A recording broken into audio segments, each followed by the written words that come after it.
السلام عليكم ورحمة الله وبركاته. عمرك حسيت إنك مش قد الصالحين؟ مش بتصلي زيهم، مش بتصوم زيهم، ولا حتى بتستحمل البلاء زيهم؟ ربنا سبحانه وتعالى بيقول في سورة الأنعام في الآية 90: أولئك الذين هدى الله فبهداهم مقتدي، قل لا أسألكم عليه أجرا إن هو إلا ذكرى للعالمين. يعني امشي وراهم، اقتدي بيهم، حاول تبقى زيهم. بس الآية هنا ما قالتش ابقى زيهم في الكمال، لا قالت لك اقتدي، يعني حاول، جرب.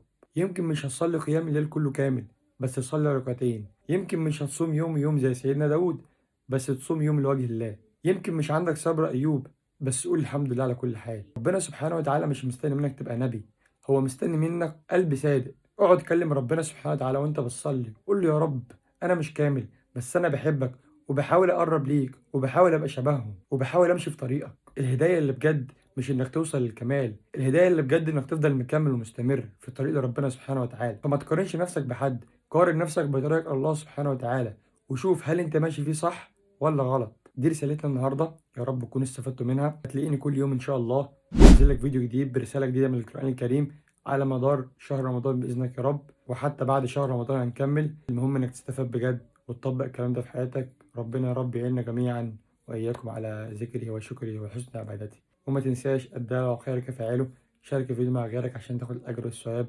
وما تنساش الصلاه على النبي صلى الله عليه وسلم. سلام.